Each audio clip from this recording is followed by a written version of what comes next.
అందరికీ నమస్తే అండి. Good morning. నా పేరు బెనర్జీ. మన ఛానల్లో @ నా ఆంధ్ర కంటెంట్ నచ్చితే లైక్ చేయండి, షేర్ చేయండి, మీ ఫ్రెండ్ చేత సబ్స్క్రైబ్ చేసి సపోర్ట్ చేయండి. మన వీడియోలో విషయం ఏంటంటే, రేపు మద్యం షాపులు బంద్ అవుతున్నాయి. ఎందుకు? వాళ్ళు చెప్తుంది ఏంటంటే, పత్రికా ప్రకటన ఇచ్చి డిస్ట్రిక్ట్ సెలెక్ట్ కమిటీ ద్వారా వాళ్ళని నియమించిందని. కూటమి గవర్నమెంటు కొత్త మద్యం పాలసీ తీసుకొచ్చి ప్రైవేట్ పరం చేస్తుంది కాబట్టి పాత మద్యం పాలసీ రద్దు చేయడం వల్ల చాలామంది ఉద్యోగాలు కోల్పోతున్నారు. గవర్నమెంట్తో మాట్లాడినా ఫలితం లేదని చెప్పి రేపొద్దున్న మూకమ్మడిగా షాపులు బంద్ చేయాలని చెప్పి క్లోజ్ చేయాలని చెప్పి వాళ్ళు నిర్ణయించుకున్నట్టు తెలిసింది.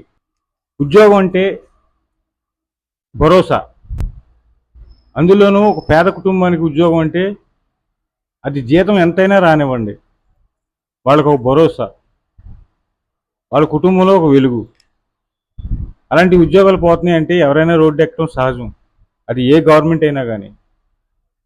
కాబట్టి ఈ గవర్నమెంటు ఒక్కసారి వాళ్ళ వైపు చూసి వాళ్ళకి న్యాయం చేద్దారని వాళ్ళకి న్యాయం చేస్తారని కోరుకున్నాం.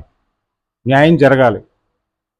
ఏ గవర్నమెంట్ అన్నది కాదు కావాల్సింది, ప్రతి ఉద్యోగికి ఎప్పుడైనా న్యాయం జరగాలి.